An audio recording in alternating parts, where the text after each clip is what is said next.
Hey everybody! Sorry for the no audio for a moment. Welcome to Wine Wednesday. We're drinking a Chardonnay tonight. I think the white wine might be not my thing because it's been like everything has gone wrong today. I mean, let's turn that down over here. You just would not even believe it. And I'm not going to turn this into a wine fest where I whine the whole time. But just to let you know, this is going to be short, sweet.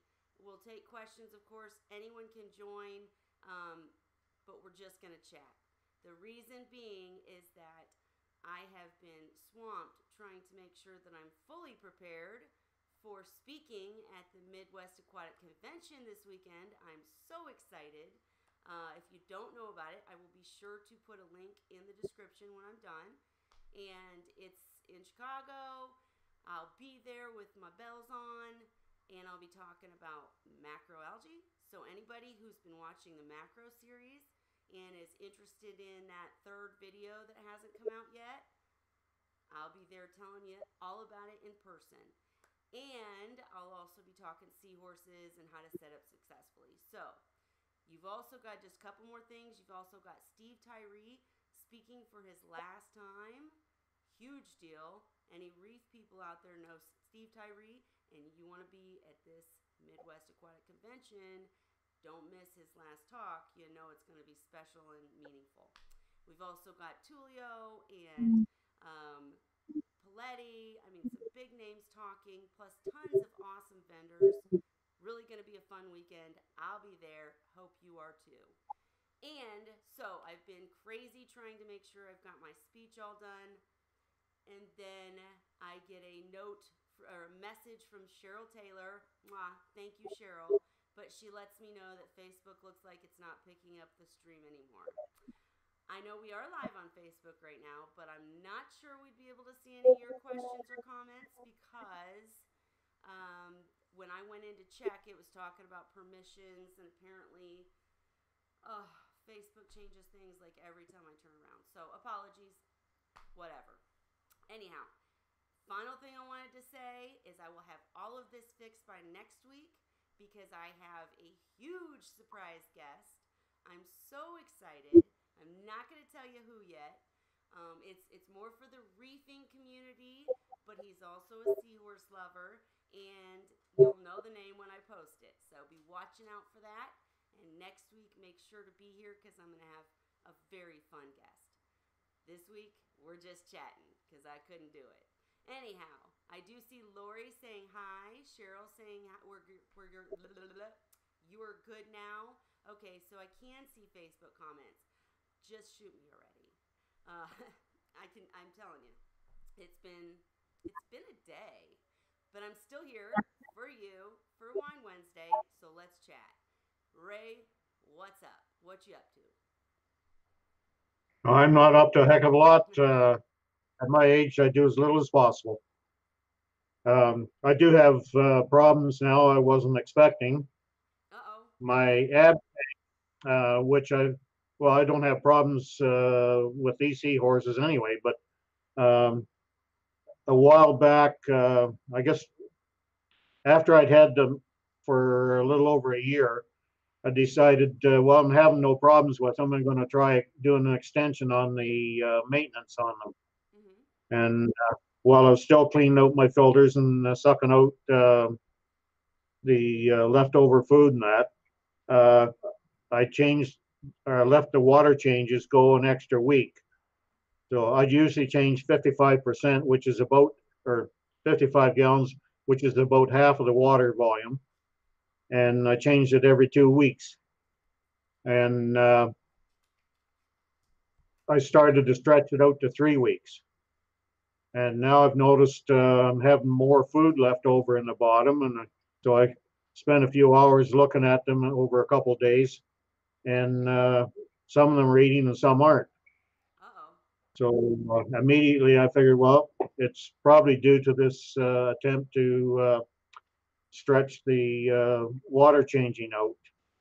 Yeah. So I'm back to I will be back to the every 2 weeks. Um, because I changed it on what was it, Monday, I guess. So, Um, uh-oh. but You're losing anyway, echo. I've got two that I'm feeding, tube feeding now. You said there's two that you're what? There's two that I'm tube feeding now because I never see them eat. Tube feeding. So, yeah, I'm tube feeding them with a syringe. Well, that would be something that we would love to see. You should tape record it or have somebody tape record it if you can, because that'd be extremely interesting to see. I've never had the guts to tube feed, so I would love to see you do it sometime. Not that that's a cool thing or anything, but when someone's in a predicament as you're talking about and it's necessary, boy, like I said, I've never had the guts to tube feed, so you should let us know. Well, I did it years ago, but I can't say, um, to the best of my recollection, I don't think I've had any success with it. I'm trying to remember now. So the tube feeding in the past hasn't worked out. It hasn't. In the past, when I was doing it, Mhm. I had to keep on tube feeding them like it was a permanent thing. I would stop and let it go for a few days to see if they would eat, and they wouldn't. So I'd have to go back at it again, and then eventually I'd just say to heck with it. Like I'm just not going to keep doing it. So either they eat or they're going to die because it's too labor intensive. Well, I'm curious. I know Cheryl Taylor. I think that Cheryl's watching right now. I hope, because Dan is not here tonight. I'm not sure where he's at. Bad Dan. Just kidding. But anyways, when you say that to me, and of course I'm not an expert, but what that makes me think instantly, and especially because I don't know what your previous experiences that you had to tube feed were, but in this case, you're talking about you basically know that it's because you tried to stretch the water changes and the organics built up. And to me, that immediately makes me think of, and I'm going to pronounce it incorrectly, ciliates, however you want to say it, Cillates. How do you pronounce I it? think it's a bacteria problem, You think it's bacteria? internal bacteria or organ failure, one of the others, Oh, one or the other. Um, no, I don't believe it's ciliates. ciliates. Thank you. Yeah. Well, everybody pronounces so many words different. How do you actually know? Right, right. What you're right. I need to quit questioning myself and just say ciliates. You're right. But anyways, okay. So you think it's bacterial? Have you? I mean, are you going to try to treat or not? No, I'm hoping that now that the water changes, I actually did uh, a 50 and a 55 gallon change on Monday. Did one change in the morning and one at night. So basically, the majority of the water should be changed now. And so I'm hoping that by having good water there, and I'm tube feeding them at the moment, and hopefully that will be enough to kick them back in. I can't get medications here in Canada anymore. Gotcha. I mean, Well, I can if I go to a vet, and the minimum charge that the vet wants is $80 for a visit. That's a minimum, and they don't know anything about seahorses, but um, they'll read up. Well, where are they going to read up on? There's, right. there's too many places for them to read up. That's going to be so outdated. What's the point? I hear you, and every time you say something like that, it just kills me because I'm trying so hard to get experts and people that have had experiences to contribute and put all of this into more recent articles and etc. Diane Bennett's watching, someone like Diane Bennett. I'm trying to gather and talk to all these people so that we can put up good articles to help people when they're in that situation. But man, it's a lot of work to get all that together. Diane asked, are there any other symptoms besides not eating? Diane, just to let you know, to recap, in case you didn't see that part, he tried to stretch out his water changes, and he noticed he was trying to do fewer water changes and see if it would fly. It did not, and now he's got 2 seahorses that he is tube feeding due to them stopping eating. So, were there any other symptoms, Ray? No, nothing else. And I don't know that it was due to the water change. It might be due to something else, and it just coincidentally happened after a few months of this extended water change. But the thing is, I went for a little over a year with doing the water changes at this schedule, and no problems. And like the upstairs tank here with the barbs in it, I have to do almost 100% every week. Right. Excuse me. Wow. I've got 8 barbs in a what they call a 40-gallon tall, which is basically 37 gallons, Oh, okay. not 40, and has 20-gallon sump, and doesn't have 20 gallons in it because my rock that I use for the biological system is in the sump. So there's probably not any more than 10 to 12 gallons at the most in the sump. So because of this, I used to have I used to only keep 2 seahorses in each tank, and I've got 4 of these setups. But because of my disabilities getting worse, I've found that it's much easier now for me to do one tank, doing it each week rather than doing partial changes, a lot less water on 4 tanks. So I've condensed everything down into one, but it just, for me physically, it's a lot easier now. But it's not something I'd recommend anybody do, overstocking a Right. seahorse. I've had years of problems because I attempted it. At one time, even with 4 seahorses in these tanks, I had problems. So that's why I had gone to 2. Gotcha. Now it's either I give up the seahorses, just have 2 in one tank, or I keep doing what I'm doing now and do complete changes once a week. Right. Right. And he's as he mentioned, he's not advising anyone to use his methods. He's in a situation where, he has to do what he has to do. He's got a lot of years of experience. He can tell when there's something wrong. So, just keep that in mind as you listen. And in the comments that I don't think you can see, Ray, Lucy asked if you thought, don't worry about it. I'll tell you what they're saying. Lucy asked if it could be parasites. And Cheryl immediately said, nope, it's bacterial, just like you did. And so Yeah. Chris has suggested maybe an auto water changer, which we can talk about in just a second, if you don't know what that is. But what I was going to say is I have personally experienced a situation very similar where I overstocked a tank. It was a grow out tank, and it was, new to this. And I overstocked the tank. And, a few started not eating and everything that you're talking about, everything you're discussing. And the bottom line is, based on my limited knowledge at that time, my answer, of course, was formalin. Because, they're not eating, it's got to be weak SNC. Even though that doesn't really make sense because I put together the tank, how did parasites get in and that kind of thing. But I'm a little confused about ciliates. So, Cheryl, I do see you commenting. Please comment some more.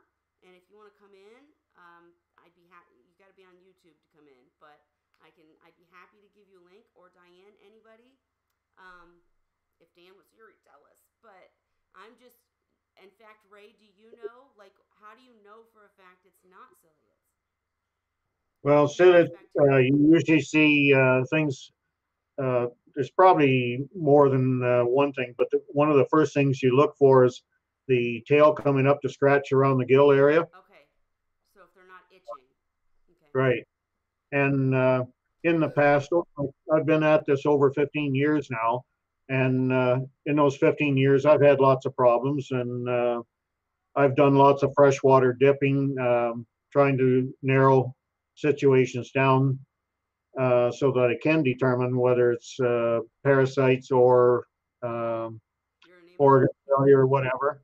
I've been unable to determine whether it's between internal bacterial disease and organ failure, or they may even be connected. But between the two of them, I haven't been able to pick that off. But now I'm pretty certain by watching actions that I can tell when it's parasitical. And once I have that, then I'll do freshwater dip just to verify what I'm finding. And if it is, then I can treat as such in a hospital tank. Now, there's no sign of any parasites with these at all. There's parasites there because you can't have any water without having parasites. They're going to be there. When you buy seahorses, a lot of people put them in quarantine, and then they assume if nothing shows up that there's no parasites. Well, the parasites are still there. It's just that they haven't been stressed enough for the parasites to be able to take over and become a problem. So you put them in your tank there, just don't assume that there's nothing there. And so you could go through 2 months if you wanted in a hospital tank, put them in the main tank, and something in that main tank and stress them. Like you may have another seahorse there that bothers them, or maybe you got other fish there. And maybe one of those other fish are going to bother it. It's endless. It's the possibilities. I hear you. They're endless. And until if it is parasitical, until you deal with it in the main display, you're going to continue having issues. I could not agree more. I wanted to say very quickly, I really intend for this not to be a long Wine Wednesday. And look, everybody comes when I want it to be short. I love you all. But anyways, Chris, if you want to come in and talk auto water changer, come in, please. I don't want to speak about something I'm not don't have enough education to talk about. Ray, do you know what he means by an auto water changer that could make your life easier? Well, with the setups that I have, it would be very difficult for it to work. I've got things down to the point. This upstairs tank here, I have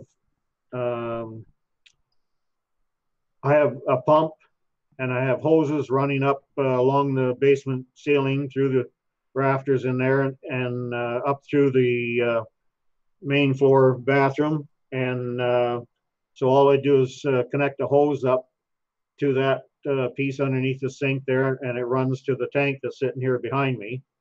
So it's a matter of maybe 15 feet. And for draining it, I pump the water out with one of the power heads that's already in the tank there. And I have another hose that I run from there into the toilet in this in the washroom there. Mm-hmm. So everything's pretty straightforward with that one. You've kind of made your own kind of auto kind of thing. I used to carry the pails of water and dump them, and now that I can't do that anymore, I have a little cart that I can put a couple 5-gallon pails on, and I can bring that up from downstairs, or at least I used to bring it up from downstairs, and I'd fill the pails and then run it into the washroom and dump them and go back to get more. But necessity is the mother of invention. So first of all, I've been lazy all my life, ever since I was born. And then when the disabilities start making things worse, well, you look around and you find ways to do things that maybe you wouldn't normally think of till you get put in that position. Right. But I'm curious. I've heard of auto water changers. I have done my own DIY type auto water changers, kind of like what you're saying. And I'm just curious, Chris, I'll hit you up later if you don't feel like coming in. And guys, do I sound a little better? I do know the problem. If I sound better now, then I know the problem. I know how to work the audio now, but, it's a matter of manual stuff. Anyhow, and Chris says he's in the car. And He didn't. Okay, I'm sorry. Chris said that he is in the car, so he can't come into the stream and talk. But everything he is saying, everything you are saying, you can do with this system. It would just add about $70 to the system. But would it be much better, or is it even worth it for him? And I'm going to go back and turn this down over here. But anyhow, okay, so. Well, and I do large volume changes. Like I'm changing about 45 gallons out of the system upstairs every week. And the downstairs one, well, I'll be back now to doing minimum 55 gallons every 2 weeks. But again, the one downstairs, I do the same similar thing, other than I have to run the hoses from one end of the basement to the other to go from the laundry area into where the abs are in the far corner of the basement. So it's just a longer distance, but it's the same kind of idea. Sure. And then I have a separate room where I raise the brine shrimp, and I have a 40-gallon, a 40-gallon breeder that has a 20-gallon sump under it, and that's what I use for mixing up the water for the tank up here.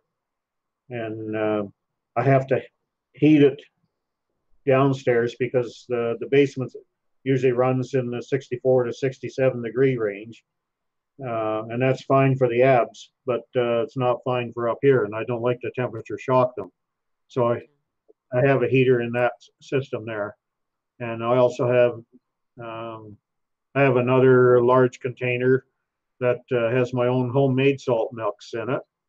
And then another bit larger one, I think it holds about 36 gallons as opposed to the 32 that my homemade mixes in.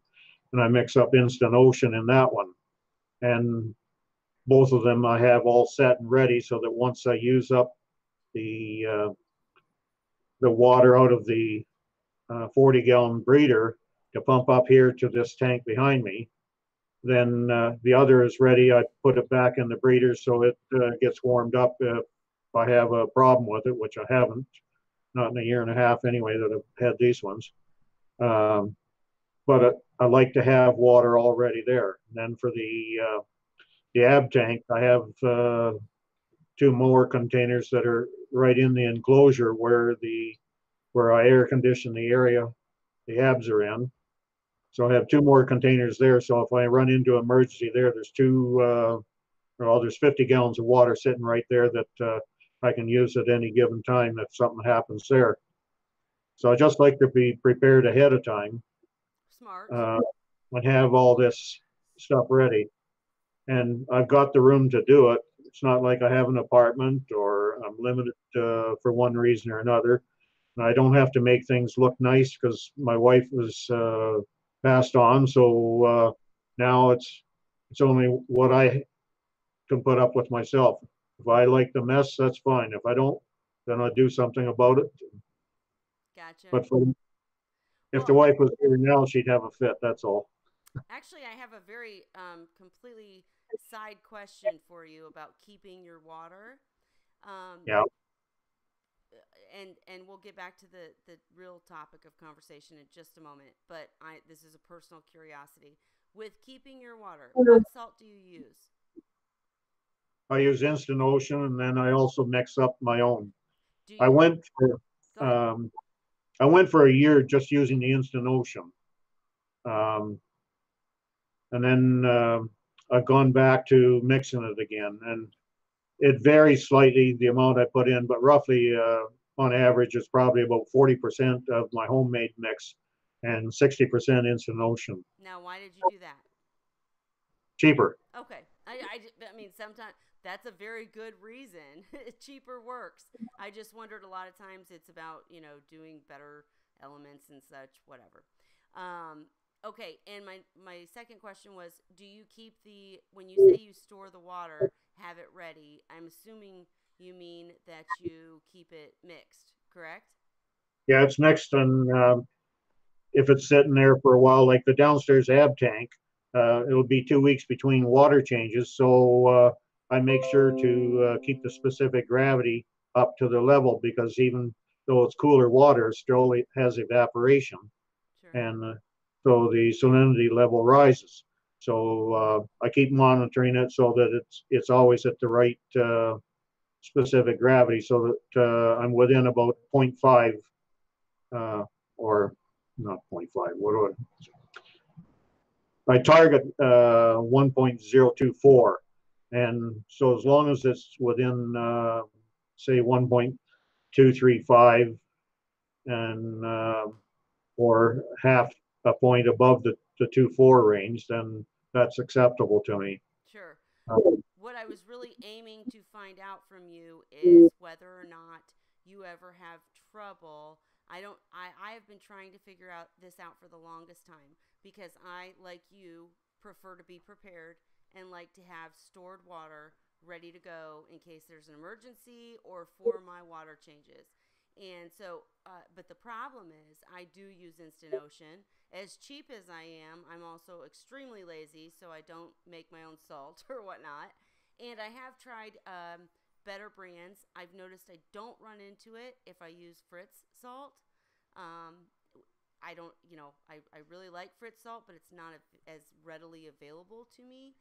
Anyhow, the point being, I was just wondering if you ever have problems with the water getting yucky. I don't know how else to put it. Like stuff at the very bottom. I have to literally clean my barrel between every time I make water, and towards the end of the time that I'm using the water, I won't use the last of it because it's gross. It has stuff in it. And I mean, I keep it covered. So do you ever have that trouble? I never cover. I have an airline in each container, and I have a power head in each container so that the water's always moving. And the only thing that develops in there is calcium buildup from the precipitation. Wow. So after about 4 or 5 months, maybe longer sometimes, just depends on the mood I get into at any given time. Then I'll use up all the water, and then I'll let it dry out, and then I bang the hell out of the container um, upside down on a spread out garbage bag, and let all the calcium bang off onto the sides. Um, then throw that in the garbage. But it's not something that bothers me in a big way. I don't get slime or anything in those containers. There is a slime buildup in the RODI water container. They're 55-gallon olive barrels that I use for that. And they do build up a bit of a slime on the inside there. Um, And Again, now, it's not doesn't the slime, doesn't that indicate bacteria? usually, yeah, Okay. but in my case, I've never found it to be a bad bacteria. I haven't had problems with it. Like I've been doing this for well, with those barrels, even before I got into Seahorses. Um, so I'm trying to think. Back in '94, summer of '94, I got a whole pile of these 55-gallon olive barrels. So I've been using them from then, and occasionally, I guess I may have rinsed some out, but I've never done anything more than that, and I just keep using them. Gotcha. Well, I mean, I swear, Diane Bennett is saying it's biofilm, generally confined to surfaces, not suspended in the water. Agreed. Yeah. Agreed. But I'm investigating further, because in my case, personally, it he's talking about 4 months of keeping water, and I've heard of other people doing this with no problem. I'm talking about Well, literally. I don't keep the water 4 months. Oh, okay. Sorry. Okay. I mean, how long do you keep the water? Well, the water that goes into the breeder tank that gets pumped up for this tank here behind me, that's only in there for a week. Okay. For the abs, it was only in there for 2 weeks at a time until I started a few months ago stretching it to 3 weeks at a time. But still, there's not really much in the saltwater mix tanks. I don't get a slimy deposit. All I get is that calcium buildup on the sides. Gotcha. Precipitation of calcium. Well, I'm sure it's just something to do with probably my house or something I'm doing. I was curious how other people dealt with it, because I can keep water literally for approximately 3 days. And I've been having trouble with my RODI system, so it could be that the water's full of nutrients. Who knows? I was just curious how normal people, how other people are able to get away with that. I just want. You shouldn't have a problem with your RODI producing water that slimes, unless you're not changing the cartridges on time.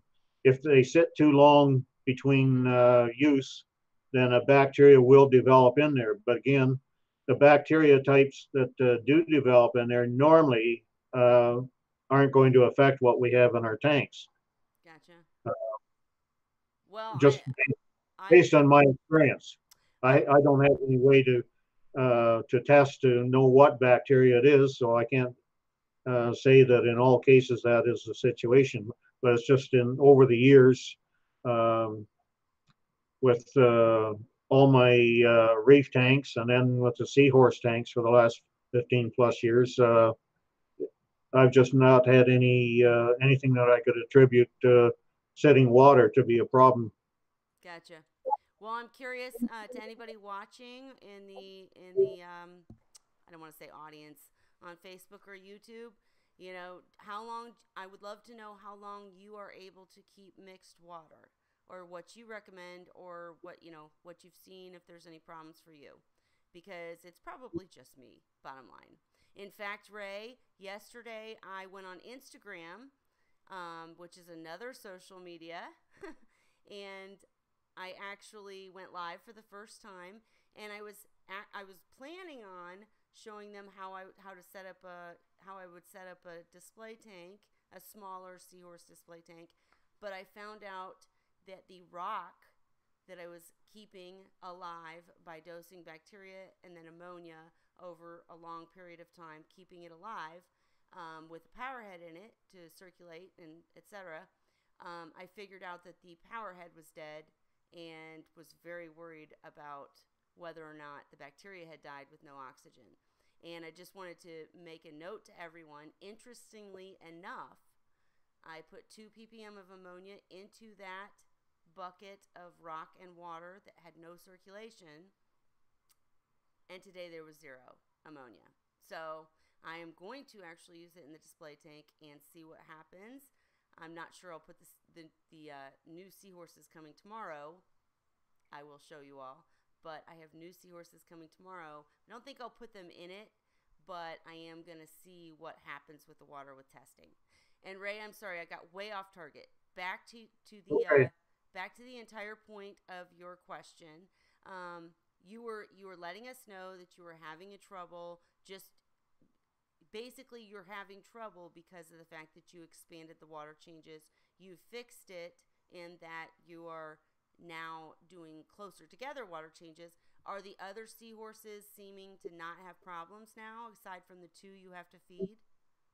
It's just those 2 that, well, two of the other 3, you never see much action out of anyway. They're the males, and they always stay hiding. They're not active like the females are.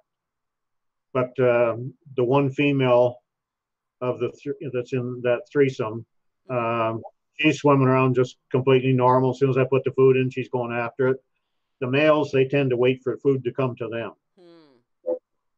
And I gave up. I took the feeding dish out, maybe a month and a half, 2 months ago. I've had it in there since I got them a year ago last June, and they don't take to it. Well, I shouldn't Interesting. say that entirely. One female, and it's one that isn't affected at the moment. She would go to it occasionally, but the males wouldn't be bothered with it, and there was no point in keeping the food in there and having to suck it out every day when they're not going to use it. So I had to broadcast feed anyway for the others. So now instead of putting it in the dish, I strictly broadcast feed. Gotcha. I mean, I personally prefer broadcast feedings, but that's interesting that they would never take to it. Lucy has a method using a net that just it works every time for her. You And know, I guess it just depends on the seahorses. Some are stubborn, I tell you. But yeah, um, I would very much love to see if you could show us sometime the tube feeding. I understand that you say that it's not been successful for you in the past, but I'd still like to see it done. I've always been too afraid to try it, um, and so I I don't have know. a problem. I have a problem that way is I don't have anything to use to record it because I don't have a smartphone or anything, and I don't expect I'll ever have one. I see no need for it. Well, Um, there's an easy the way other to thing fix is this, Ray. The easy I'm way to on my own. the easy way to fix this is that the next time you're going to do it, um, we can do one of these that isn't live, and I can tape it, and you could do it right there, like this. There's no way to do it sitting here in front of my computer. Oh, because they're in a different place. I gotcha. Yeah, Well, like my keyboard is sitting here in front of me. Like this is just it's a desk here with all my papers and all the stuff I use around my computer, and it's got a big keyboard here. Uh, we'll figure out a and way. I'll figure out a way that we can do I this. tube feed them while they're underwater. Like I tube feed them right in the tank. Wow. I don't take them out. Well, I'm gonna find a way for us to show this because that would be really cool. I saw that a lot of.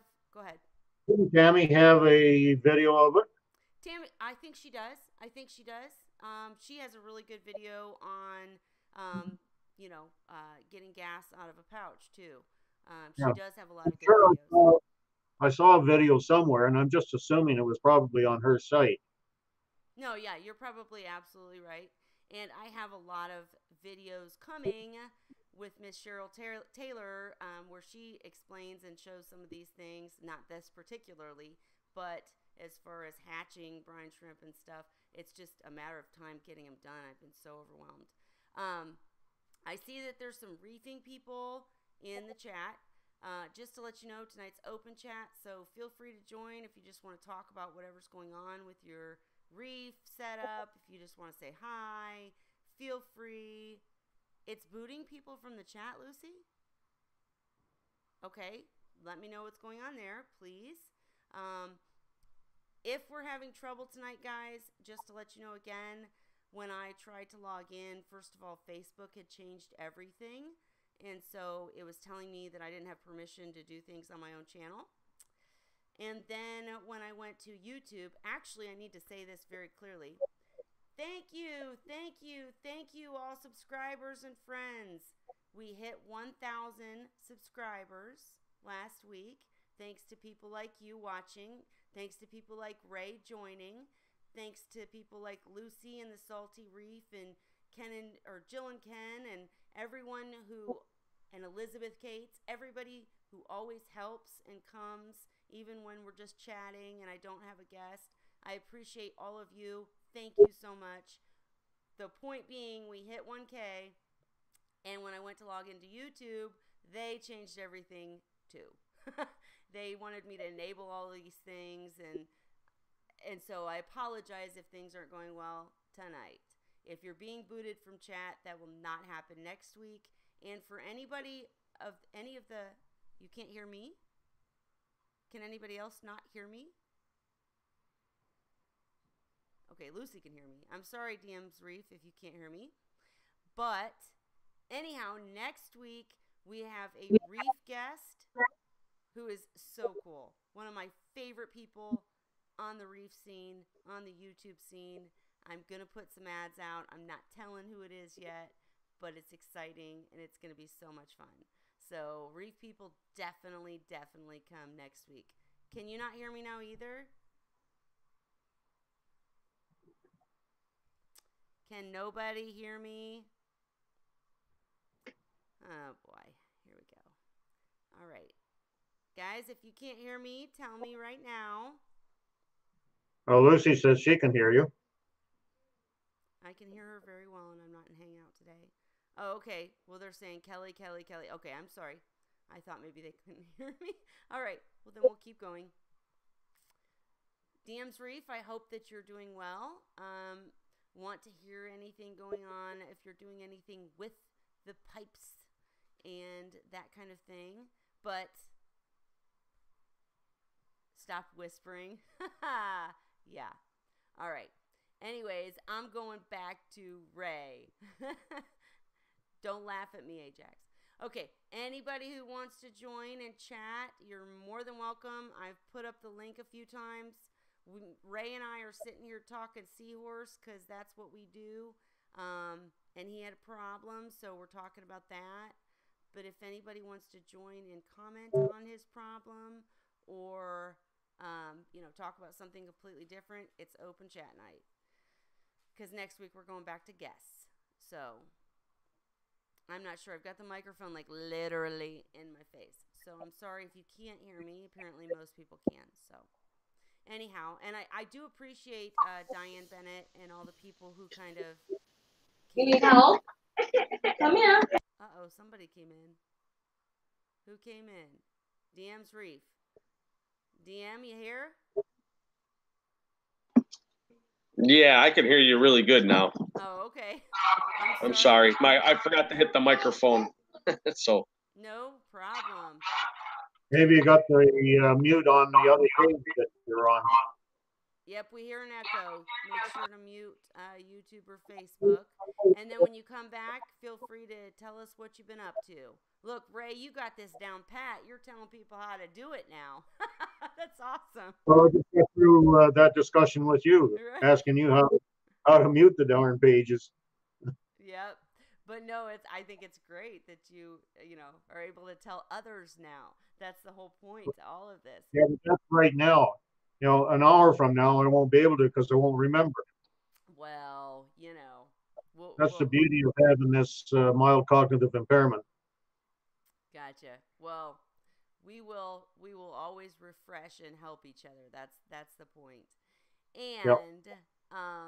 Hello to anybody joining. Again, we are just chit-chatting tonight about whatever. Ray and I are talking Seahorse because that's what we do. But I know I keep repeating myself, but I'm so excited for next week's guest. You guys are going to be like, what? I've got a huge YouTuber and reef person coming to join us next week. He will be answering my questions and then chatting with all of you. Oh, hell, I'm just going to tell. The Inappropriate Reefer is coming to Wine Wednesday, y'all. So next week, be here because he's going to be here to answer my questions and yours. But I'll do some ads about it. But he's coming next week. What? Somebody said something. Anyways, okay. So Ray, back to the Seahorses. I apologize. I just want to make sure everybody knows they can join and talk about whatever they want because it's free for all Wednesday. And anyhow, so I'm going to have to leave in a few minutes to feed my seahorses. They normally get fed at 9. No problem. Don't keep this. I'll have to feed them at least by 9:30 before the lights go out. Absolutely. Lights are all on timers. Lights what? My lights are all on timers, and I don't like to change the schedule on it. Oh, me either. That's where I messed up with my reef. Actually, I messed up with my reef, and one of the things that I'm going to be doing in videos is rebuilding my reef because I messed with timers and I let the lights over my refugium slack basically and killed all the Cato, however you want to say it. And so my reef took a really huge hit and I'm having to rebuild. I had to take a bunch of coral, stick it in a separate tank because it was just a disaster. And I do have the knowledge that I gained from people like Cruz areas and other mentors, and I know how to rebuild it, but it's just a big pain. So I'm doing that. And actually, I was trying to clean the reef tonight. Ray, do you have any reef tanks, or have you ever kept like clownfish or anything? Well, I probably, at my peak, I probably had 40 or 50 fish on the go with all the tanks. I had about 1,000 gallons of water in the basement. But the biggest tanks were the 290s. But I had a couple 90s and side by side with couple 55s underneath them, and then I had a pair of 75 stacked and 65 and a 55.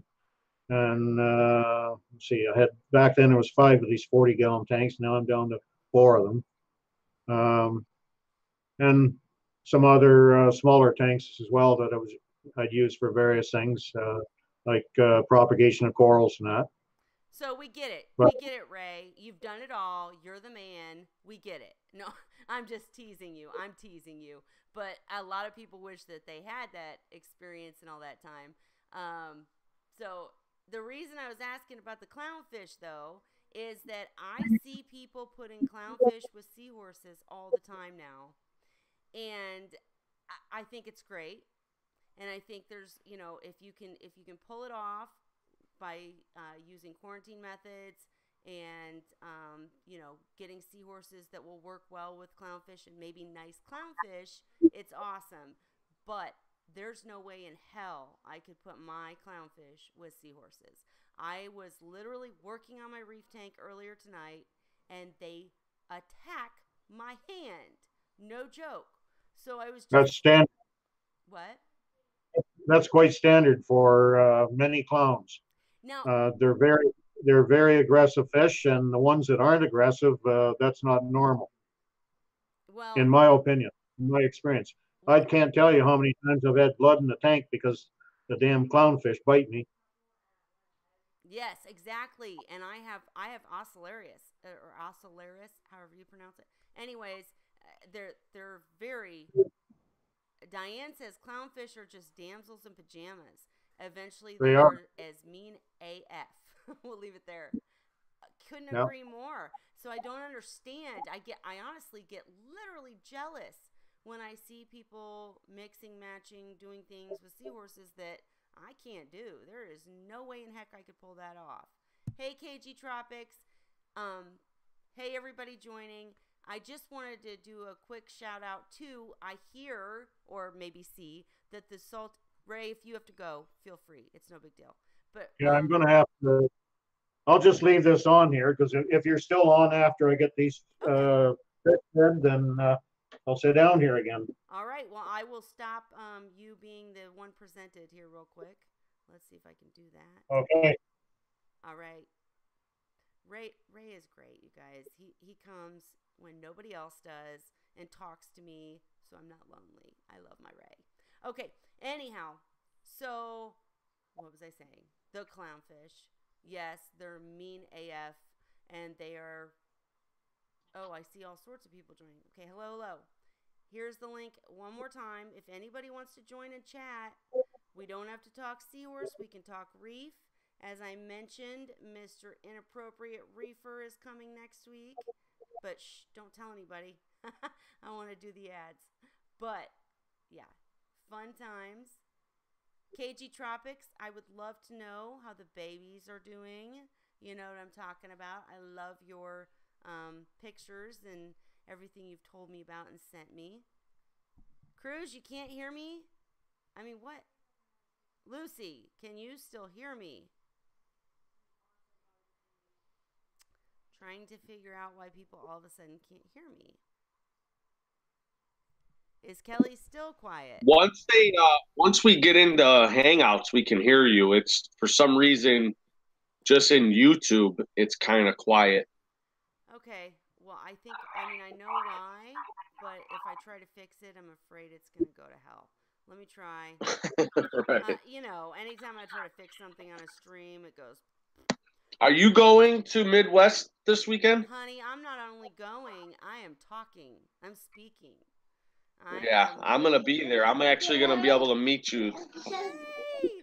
Oh my gosh. Okay, so y'all, you already know there's gonna be some pictures of me and DM's Reef. I'm so excited. Are you just going for like the heck of it? Are you doing? I'm going with Cruz to help him and videotape him and stuff like that, and just to go too. I mean, I know. It's gonna be amazing. I mean, there's so many vendors going, and I couldn't. I think this is the last year they're doing it. Yeah, I mean, it's now or never. You know what I'm saying? You go or you miss it. So, let's see. Okay, everybody's saying it's quiet. Let me see if I can fix it. I'm sorry, guys. Let me see. I do know the problem. I'm just really fearful of trying to fix it. Okay. Yeah, I think it's gonna be a fun time. Especially Mike Paletta is gonna be there, and he's like a veteran. Exactly. All right, let me adjust this. Can you guys hear me now? Is the main question. Very quickly. Can you hear me now? Really quick, answer me so I know. Can you hear me now? Yes, no, maybe so. I'm going to go ahead and unplug this. I'm afraid, but I'm going to try. All right. So, can you hear me now? Sorry, guys. Hang on. Can you hear me?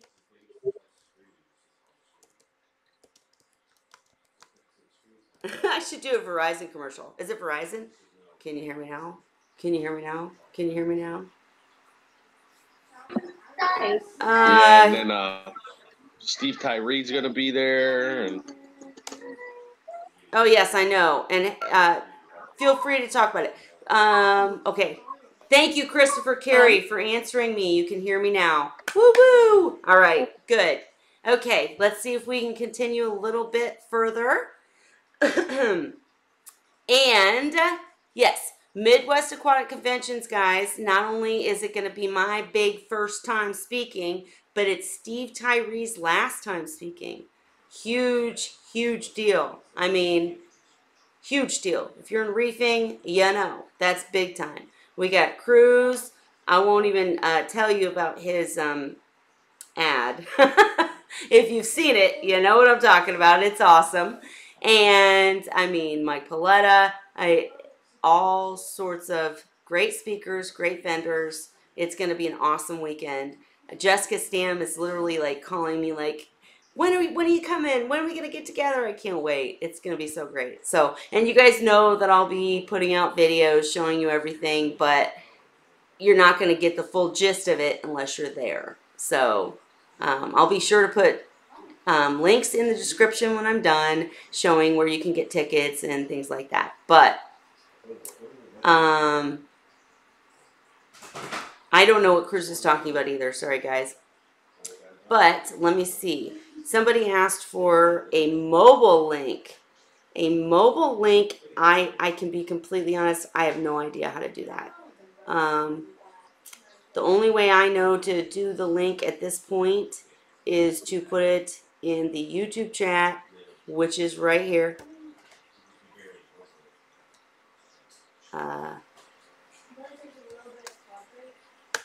There is the link if you want to join. Other than that, I don't know how to do a mobile link. Just to let you know, though, I will be researching that because Facebook keeps changing things and everybody keeps changing things, and I want to keep up to date. So I'll try to find out about a mobile link. And I do see that, Kelly, advice on running hob equipment on a Seahorse tank. Oh my goodness, I have tons of advice for running a hob equipment on a Seahorse tank. Sorry, trying to do 5 things at once. All right, so that's what I was trying to do on Instagram. is I was trying to basically set up a Seahorse tank with hob equipment and show how it can work. We're going to do some different product reviews for skimmers and things like that that can run on a hob basis. So yes, I have tons of advice, but I don't know exactly what you want to hear right now.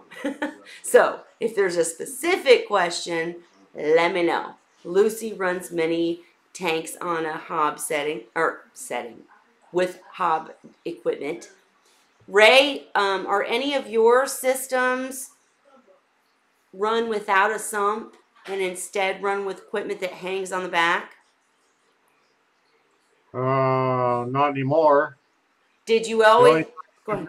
the only time I ever used to hang on the back, I was only using it for water motion because it was something I had from my freshwater Oh, that's days nice. many, many years ago, decades ago. But I still had them around here, and I was using them for water movers on these 40-gallon tall.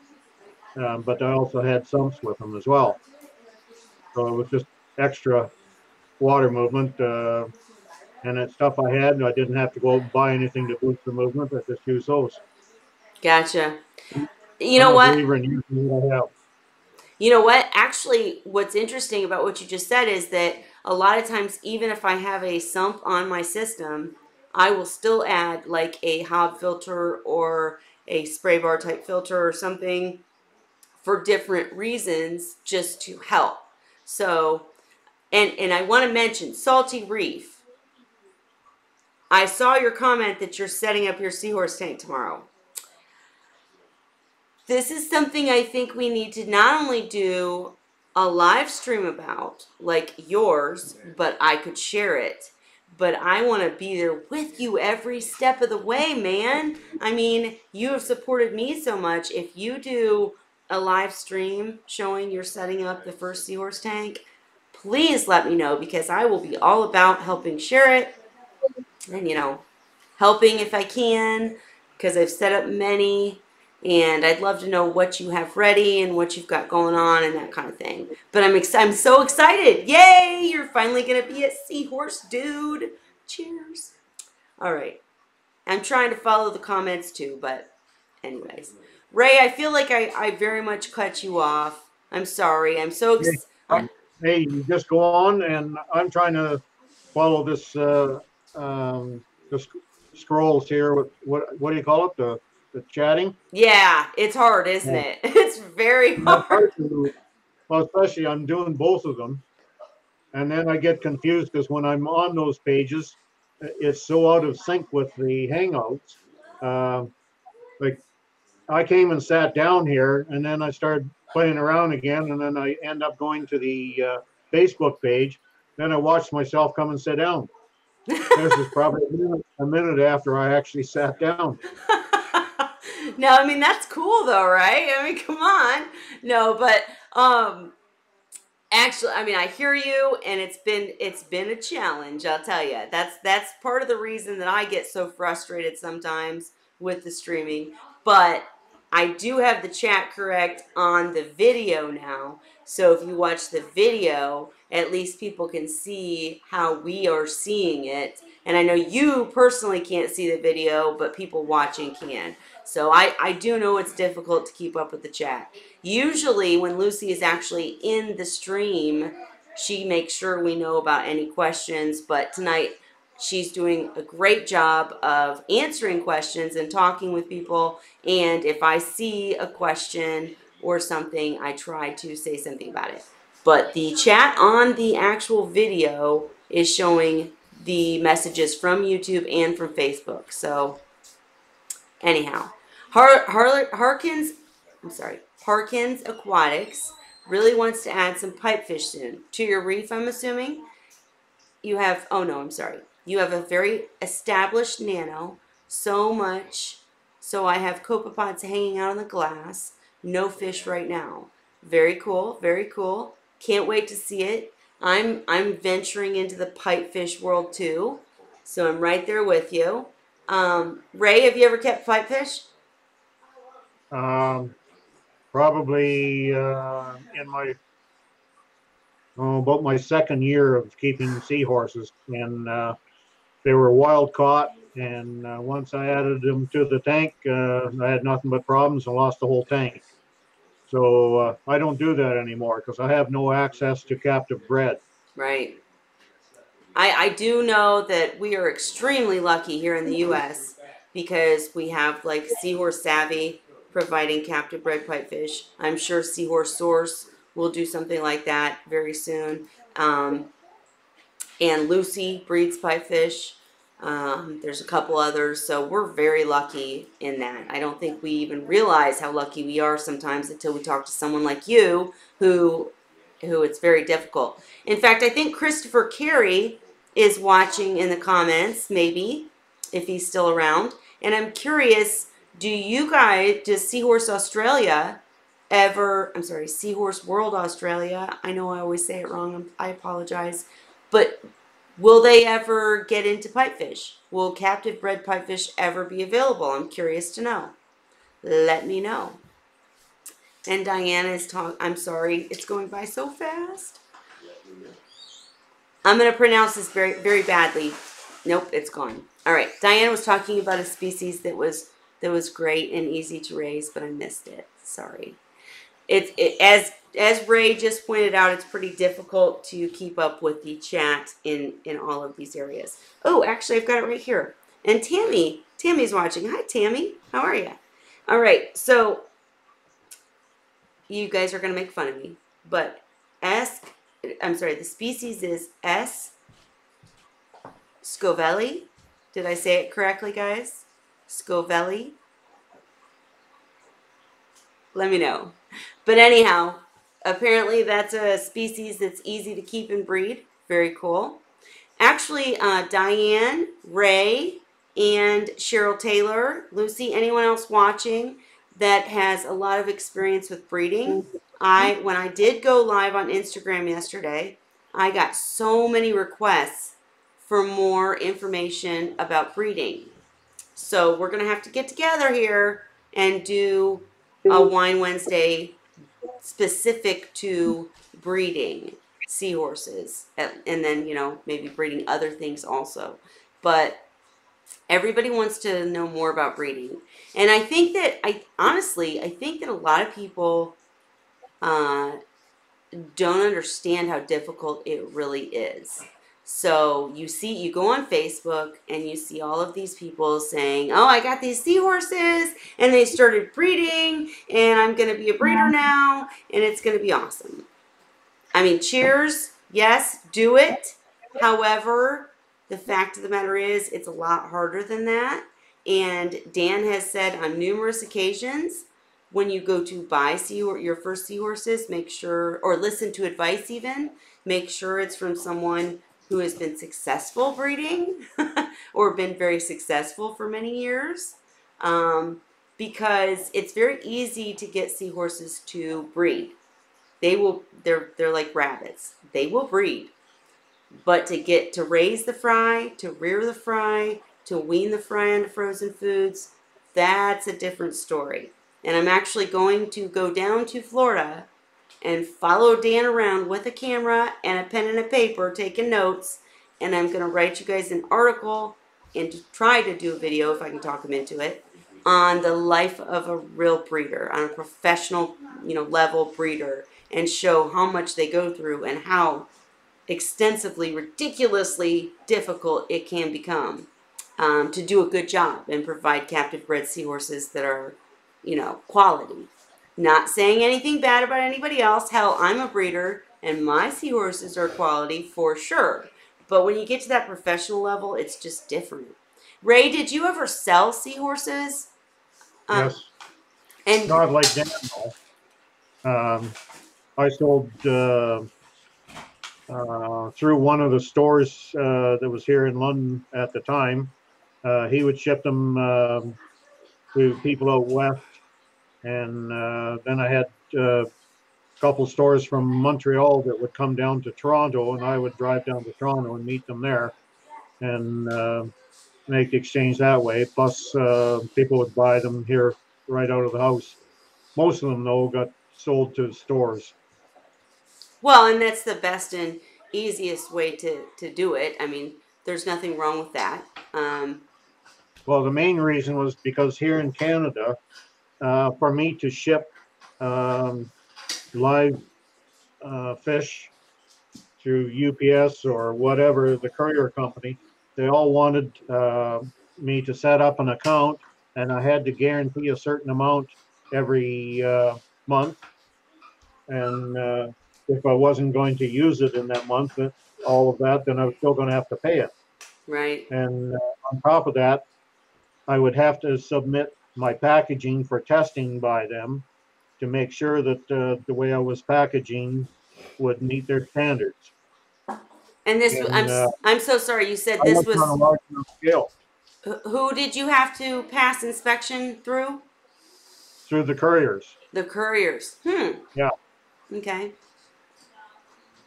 Well, that So sucks. it just wasn't worth it. Not with I don't remember now. Like, this is a lot of years ago that I started doing that investigation, but it was just prohibitive cost for me. Like, there was no profit in selling the seahorses because it was all going to the courier. Jeez. Yeah, I mean, I hear you. I want to really quickly just kind of mention some of the comments we're getting. Christopher Carey, jumping around here, but Christopher was talking about the pipefish, and he said he'd love to do more with pipefish at Seahorse World and Seahorse Australia, because I'm not wrong, it's both. He's with both, and but they've not historically had success with them. So anyone watching, because I can admit I don't have any pipefish experience. Lucy is my pipefish queen, and so Lucy, you need to get in here. Maybe not next week, but the week after, and talk pipefish and talk about breeding pipefish and how you've been successful, because it seems like not many people have been. Yet Lucy says it's easy, so let's talk to Lucy. But I'd love to see you get some pipefish in too. I'm excited for Seahorse Savvy to come out with them, because I would be much more likely to do some experiments mixing seahorses and pipefish if they were captive bred. For the record, I don't do that now, and I don't advise it, but I personally would be more likely. And let's see, they're talking about different things, and I'm trying to follow it all, guys, sorry. And the salty reef, again, I want to say you found a video of seahorses giving birth. Awesome sauce. When you do get the channel rolling, let me know, because now that we've hit 1,000K, right? Now that we've hit 1,000K with your help, I have all these options now. Super chat and all this other stuff. Not just that, but I can link to other accounts. So I would be more than happy to help you, as you have helped me so much. So we'll talk on the side. But we'll definitely have to link up accounts. And if I can help any, of course, let me know. Anyhow,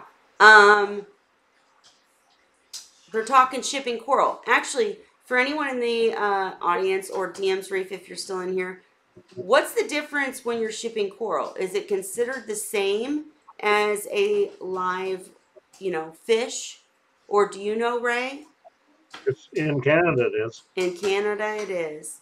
Yeah. So I still have to meet the same conditions. Gotcha. Well, just as a side note for anyone watching, Miss Lucy and I are taking off on a venture, and the shop page at the Seahorse Whisperer Society will change greatly very soon. Right now, you can get very awesome t-shirts, shirts, mugs, different things like that. In fact, oh gee, I happen to be wearing one, and that's not focusing very well, but yeah, all right. So I don't want to be like, weird, but look at that. Isn't that beautiful? Okay. So you can get shirts and different things like that at the Seahorse Whisperer Society shop right now. But very, very soon, we have worked on licensing and different avenues of business that will change the shop page, and you will be able to buy macroalgae and seahorses and all sorts of stuff. So very soon, the Seahorse Whisperer Society shop page will turn into a one-stop seahorse shop that will provide everything and anything you could want for a seahorse display, setup, etc. So just had to throw that shout out real quick. But anyhow, all right. And Cruz said corals are more stringent due to CITES. That surprises me. More stringent than seahorses? Really? That surprises me. And Christopher Carey says, we had a pair of zebra pipefish, which used to breed constantly. Male was constantly carrying eggs, but every time he would release the fry, they got eaten by the overflow on the tank they were in. So seriously, this might be a case of someone that, can you please stop doing that? I'm so sorry, folks, that the lighting keeps changing. Somebody keeps walking past the light. All right, anyhow, sorry. So it would be interesting to see if Lucy could provide some tips that might help. I talked a lot with Paula Carlson at MACNA, and we spent a lot of time talking about the fact that when public aquariums, vendors, scientists, and hobbyists all get together, as we are right now, and have these conversations, that everybody benefits. There's never a, a downside. Of course, with vendors, there's, competition, but when you can be decent and still work towards the greater good, it always ends well. So anyhow, all right, I'm trying to read the comments. Ray, if you have anything you want to talk about, feel free. I apologize, I keep jumping around. It's really hard watching these comments. Yep. Interesting too, some of the conversation that you see there. I know. But, Don't you? It's hard to follow when there's more than one thread of, or like more than one topic going on through them. I know. And wouldn't it be very cool if all the people in the conversation would actually join, and then we could all have this conversation for real? Hint, hint, y'all. But I'm just kidding. I think you have problems with that, though, because you can only on Hangouts have 10 to a group, I think. I think so. But I do know also I've been playing not only with Discord with you, Ray, but I found another different way that you can do like meetings and stream them. So we'll be playing with that, but not next week, because next week the Inappropriate Reefer's coming, and that's a big deal to me and to anybody who knows reefing. So the super chat option is not available yet, the Salty Reef, because as I said in the beginning, I literally went to start this stream. You guys, I swear, for once I was going to be on time. It was like 10 till 8. Cheryl Taylor had messaged me and said, there's a problem on Facebook. Your stream's not on Facebook anymore. And I thought that she was just not seeing it yet because I wasn't live. She was right. I was wrong. The moment that I went to go and stream at like 5 till 8, it told me that my permissions were not working on Facebook. It told me that my YouTube had been, raised the bar or whatnot. And it wanted me to enable all these things. And I just didn't have time because I wanted to get in here and talk to you guys. So I know it's not working yet. It will next week for sure. So, and how cool, right? The Inappropriate Reefer is going to be here and Super Chats will be on, right? Yes. All right. Anyhow. So Harkins says, per CITES, all live aquatic animals, including coral, are all treated the same. Okay, interesting. Now honestly, I thought that seahorses were a tad different, that they had a few additional restrictions. I've done so much research into seahorses and export and import of seahorses that I do know the laws surrounding that. But I don't know with coral. So interesting. I know there's, and so with seahorses, a lot of times the restrictions are maybe not, I don't know how to say it. Like, I don't think the size restriction is actually like a law per se or a restriction per se, but it's something that both sides agree to and typically won't allow a certain size to be imported, exported. So interesting. Now and I totally went to a whole nother level. I just realized that because we're talking about shipping just locally. But I'm sorry, my brain goes to import, export. Sorry, that's where it goes. And with shipping, interestingly enough, if we bring in live rock, they have to remove any growth of anything on there. If there's corals growing on it, anything at all, it gets stripped off before it comes into Canada. why? Just the laws. They just don't allow it to be shipped in unless it's something that has specific paperwork.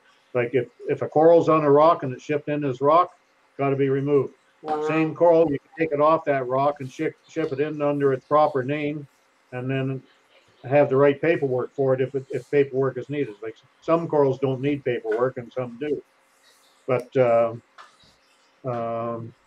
they strip everything off the rock, and it's always been that way. Even when I started back in '94,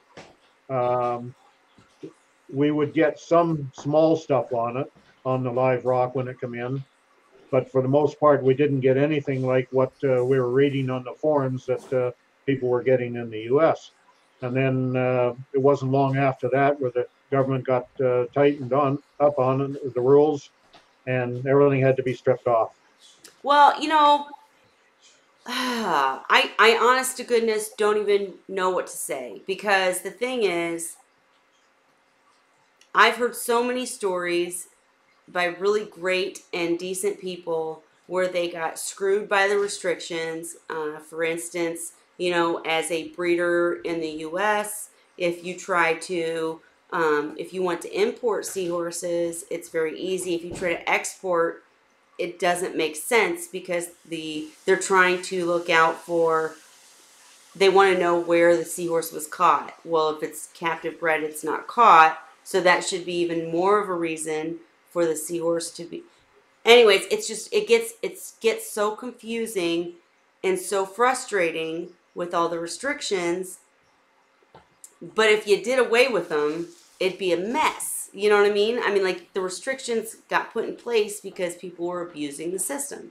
And in this day and age, I go on social media, I see all of the, I mean, you're just like overwhelmed instantly with all of the political stuff, with all of the gun stuff, with all of the, you know, one side saying people should not collect fish, the other side saying, you know, look at all the reasons that we could sustainably. It's just a mess. I mean, so many people see things differently. I don't know. I don't know what we'd do without the restrictions, but I totally see where they suck sometimes, you know? I'm just rambling. I had no real point. It just, I've searched for an answer. I've researched. I've looked. There's no real answer. I mean, maybe it's a good thing that you can only get rock that doesn't have stuff on it in some way. I don't know what way, but. And yes, the salty reef, international import-export is a political issue and hurts hobbyists. Could not agree more. Could not agree more. But as a seahorse person, I also don't want to see seahorses, you know, see the ocean stripped of seahorses because there aren't restrictions, if that makes sense. So it's a tough subject, really tough. And like Australia, I see Chris is still in here. Australia has really strong restrictions, but there's a reason, and they have the most beautiful, you know, cygnathids that you can view in an ocean environment because of the restrictions. So I see both sides of the coin. That's all I want to say. I just see both sides of the coin. And I'd love to get into a further topic, you know, further debate about this or talk about this, but y'all got to come in. So maybe 2 weeks from now, hey? Yeah, salty reef, very touchy subject. That's why I'm like, I see both sides. I see both sides. War is hell. Hello. Hi, everybody. What's up? Feel free to join. I'm probably not going to stream much longer. As much as I love chatting with you all, you know, Ray's gonna leave me very shortly. I'm gonna pop off anyway and take my dog out. He won't go out in the dark by himself. I've got a doggy door. He can go out whenever he wants, but once 5:30 comes now, it's dark here at 5:30 now. Gotcha. And plus, it's cold too. We're around zero right now, 0 centigrade, which is like 32 Fahrenheit. Jeez. Going down cold. How are you standing that? Well, I don't mind the cold. Oof. I still wear shorts. Jeez. You know, men. That's all I got to say. I'm gonna bring that in too. No, we're going completely off the charts here and talking about all the sore subjects tonight. I'm just kidding. But I hate the cold. Oh my goodness. I would so much rather be hot than cold. No, I can't take heat. All right, Ray, they want to see your dog real quick. Is she near? Is it he or she? He. Skylar. Skylar, come here to Grandpa. Come here. Come on up here. We always have the dog moment. Always.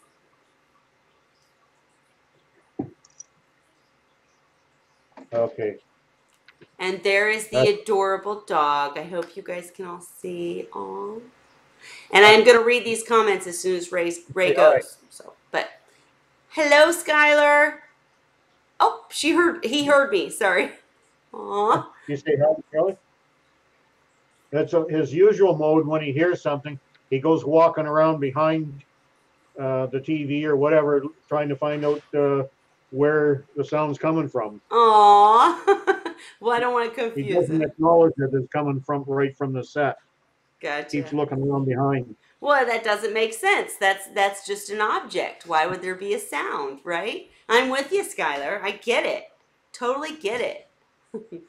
All right, Ray. Well, TV, and he'll start barking a bit, and then he'll go around behind, try to get in behind the TV, but there's so much junk. gosh. Well, He can't get in, but he keeps looking up at the back of the TV. well, don't let him get stuck. Thank you for showing him. And yes, feel free to, pop off if you need. No worries. And thank you so much for coming and hanging out with me tonight. I appreciate it. Okay. Well, take care. All right, bye. Wear the shorts. No shorts, y'all. No shorts. Yuck. I mean, wear shorts, but it's got to be warm. Laundry. What? My laundry basket fills up faster if I wear long pants. True. And after I've done the laundry, the pants, I just throw them back in the laundry basket, take them up, throw them in the drawer. But the pants, I got to hang the darn things up properly and carry them up, hang them up in the closet. A lot more work. Right. Like I said before, I was born lazy. That's what, yes, that's why I'm so excited to have the Inappropriate Reefer on next week, is he is the laziest reefer in the world. I'm a second, okay? I'm the second. And I shouldn't say lazy. He's not lazy, but he's always finding ways to do things simpler. So I'm with you. Totally with you, Ray. All right, well, I will see you next week and the week after maybe. And as Ray has asked, I will make sure to post something in all areas from now on before 8 to let everyone know if there are problems instead of just coming on late. So thanks for that tip, Ray. And I'm gonna tip next week because I no longer have an interest in reading. I understand completely, and we'll just see you the week after that. How's that sound? Yep. All right. Okay then. Thank you. Good night. Bye. All right, guys. So I could turn off Hangout since nobody else has joined, but it's cool. All right, I just want to really quickly go through and see if there's any comments. Why are you saying, can you hear me now? Don't say, can you hear me now? All right, so here's the link if anybody wants to say hey real quick. Otherwise, I'm going to shut her down here in a sec, guys. But just to recap, well, let's see. The recap is I have very mean clowns that bite my hand every time I put my hand in the tank. And they don't die. Like, literally, my tank goes to pieces. And they just are so mean that they live forever and ever. No joke. And even when, like, if it, I can't even say that, can I? I can't say if anybody were to go, No, I probably can't say that. Okay, well, anyways, I have some really mean clowns that bite my fingers anytime I go near the tank. If you have nice clowns, don't trust them. They will turn. And Ray was having trouble with his seahorses and doing some tube feeding, which he can't show us. So that, you know, we were just talking about that. We did talk a little bit about ciliates and why it might be parasitical or bacterial. I would still love to know how seahorses that are put into an environment where you have done things yourself, like completely done things yourself, like bleached and recycled rock, all fake equipment or something like that, all brand new everything, how a seahorse could get ciliates, because I still don't understand how parasites get into something. I'm almost convinced that things like, you know, ciliates, urinema, all those things can just like happen when organics get too high. But I'd love to hear opinions and etc. And let's see, everybody else is saying their clowns are nice. I'm not going to flip you off because this is a nice channel. But yeah, my clowns are mean. And let's see, you guys were talking about something really important and I missed it. Cruz had to go, but just in the recap, of course, Midwest Aquatic Convention. Get your tickets today. Come support me or laugh at me. I don't care. It's cool. Come laugh at me. I'm going to be sharing the macro stuff and the seahorse stuff. So come, come, come. And y'all got like 2 minutes before I cut this if you want to come in and say hey. If not, again, Inappropriate Reefer will be on next Wednesday. I'm extremely excited. I'm not letting anybody in until I get to question him. But then everyone will be allowed to come in and talk to him at leisure. So really cool that he's coming to Wine Wednesday. Thank you, and hope you guys get a kick out of it and have some fun with it.